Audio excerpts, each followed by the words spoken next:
नमस्ते, आप सबको मेरे चैनल पर स्वागत है। तो आज हम पुरस्कार जो कहानी है उसके कुछ महत्वपूर्ण प्रश्न को आलोचना करेंगे। तो चलिए देर ना करते हुए शुरू करते हैं हमारा ये वीडियो।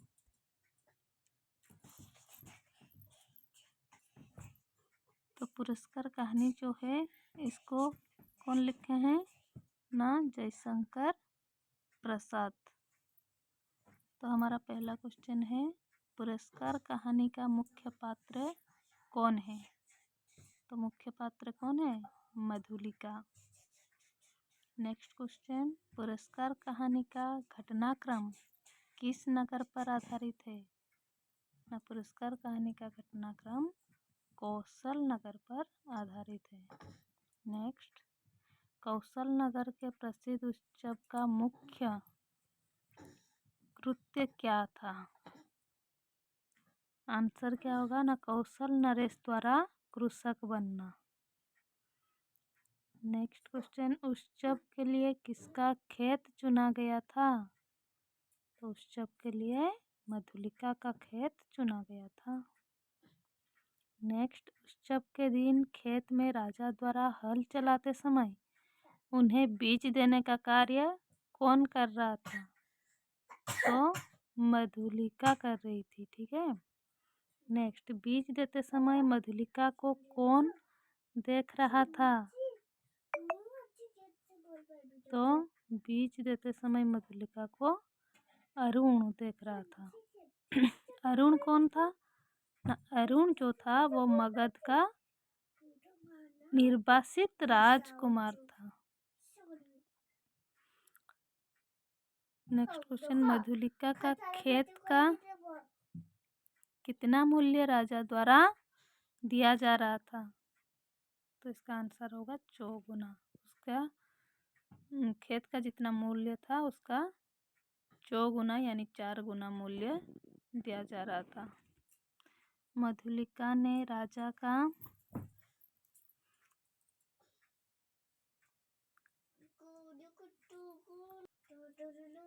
प्रतिदान अनुग्रह नहीं किया। यहाँ जो प्रतिदान है इसका आशय क्या है? आशय यानी अर्थ क्या है? तो प्रतिदान यानी भूमि का मूल्य।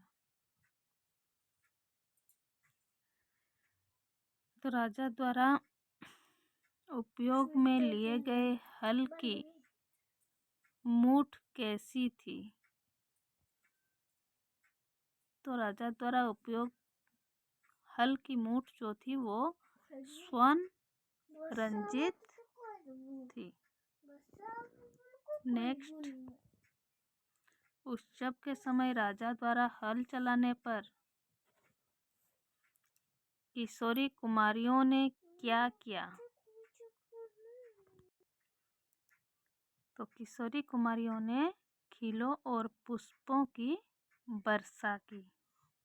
नेक्स्ट क्वेश्चन, राजा द्वारा हल चलाते समय राजा को बीज देने का सम्मान किसे मिला? तो ये मैं पहले बता चुकी हूँ, मधुलिका को मिला। नेक्स्ट क्वेश्चन, मधुलिका के बाल कैसे थे? तो मधुलिका के बाल जो थे वो रूखे थे। नेक्स्ट, मधुलिका के हाथ में किस चीज का थाल था? तो मधुलिका के हाथों में बीजों का थाल था। नेक्स्ट, सिंघमित्र किस युद्ध के अन्यतम वीर थे? तो सिंघमित्र जो थे ये कौन थे? मधुलिका के पिता थे। तो ये वाराणसी युद्ध के अन्यतम वीर थे। नेक्स्ट, रात्रि के उत्सव में कौन कौन शामिल नहीं थे? तो रात्रि के उत्सव में मधुलिका और अरुण शामिल नहीं थे। तो नेक्स्ट क्वेश्चन है, उत्सव में चुने जाने के बाद खेत में प्रतिवर्ष खेती कौन करता है? तो कौन करता है ना, भूमि का मूल मालिक जो है वही करता है। तो नेक्स्ट क्वेश्चन, उत्सव के कितने वर्ष के बाद मधुलिका अरुण से पुनः मिलती थी? तो उत्सव के 3 वर्ष बाद मधुलिका अरुण से पुनः मिलती है। अरुण ने मधुलिका को क्या लालच दिया था? क्या लालच दिया था ना, कौशल की राजरानी बनाने का। फिर नेक्स्ट क्वेश्चन, कौशल की राजधानी का क्या नाम था? तो कौशल के राजधानी का नाम श्रावस्ती था। नेक्स्ट क्वेश्चन, मधुलिका ने राजा से अपने लिए भूमि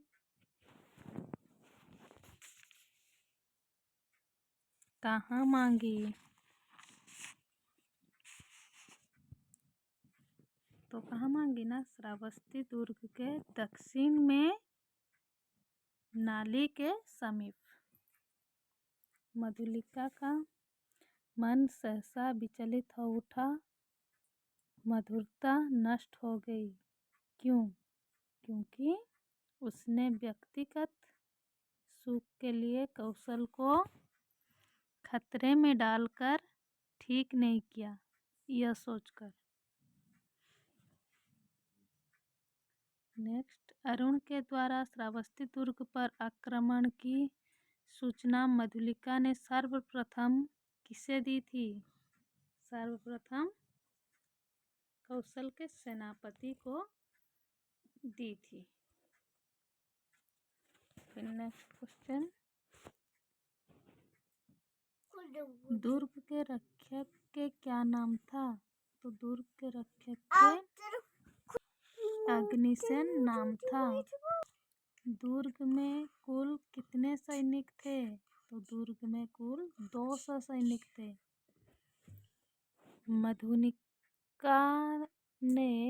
मधुलिका ने राजा से भूमि का मूल्य क्यों स्वीकार नहीं किया?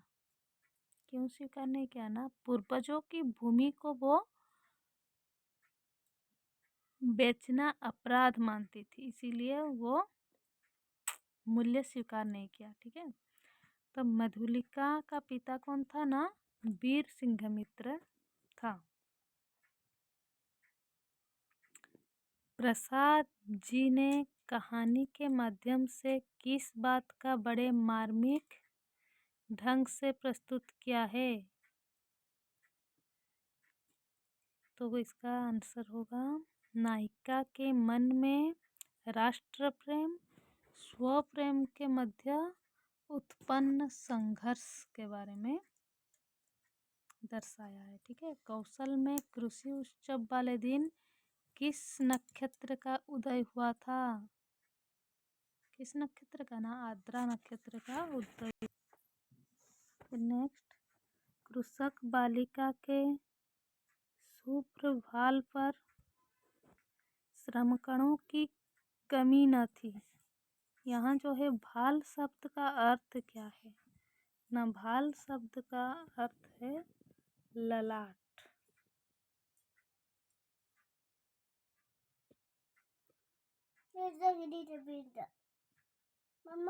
तो अरुण की मधुलिका से पहली मुलाकात का, अरुण की मधुलिका से पहली मुलाकात मधुक वृक्ष के पास हुई थी। यह रहस्य मानव हृदय का है, मेरा नहीं। यह कथन किसके हैं? तो यह कथन जो है वो मधुलिका के हैं। स्वस्तयन का अर्थ क्या है ना, मांगलिक मंत्रोच्चारण। नेक्स्ट, राजकीय रक्षण की अधिकारिणी तो सारी प्रजा है, यह किसने किससे कहा? तो मधुलिका ने मंत्री से कहा। ठीक है, नेक्स्ट क्वेश्चन, महाराजा द्वारा भूमि के प्रतिदान स्वरूप पुरस्कार दिए जाने पर मधुलिका ने क्या किया? तो क्या किया ना, थाली सर से लगाकर महाराजा पर न्योछावर करके बिखेर दिया। ठीक है। नेक्स्ट क्वेश्चन, छी कुमारी के सोए हुए शरीर पर दृष्टिपात करने वाले धृष्ट तुम कौन? किसने किससे कहा? तो कपोती ने अरुण से कहा। ठीक है। नेक्स्ट क्वेश्चन, अरुण किस पर भरोसा करता था? तो इसका आंसर होगा अपने बाहुबल पर।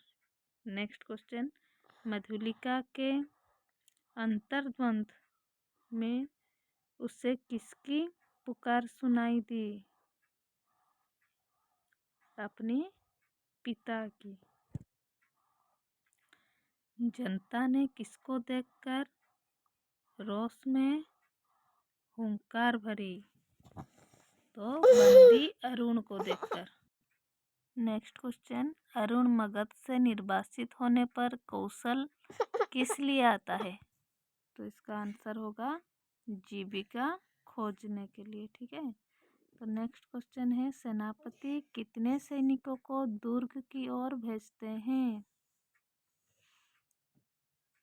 तो इसका आंसर होगा 80। नेक्स्ट क्वेश्चन, कब अरुण अपनी विजय यात्रा होने की संभावना करता है? तो रात के तीसरे पहर पर। नेक्स्ट क्वेश्चन, सेनापति चौंके क्यों? क्यों चौंक गए? क्योंकि साबरमती के दुर्ग पर दस्युओं का आक्रमण खबर सुनकर वो चौंक गए। ठीक है। फिर नेक्स्ट क्वेश्चन, पुरस्कार एक कैसी कहानी है? तो पुरस्कार एक ऐतिहासिक कहानी है। नेक्स्ट, उत्सव के बाद मधुलिका क्या काम करती है? तो इसका आंसर होगा दूसरों के खेतों में काम करती है।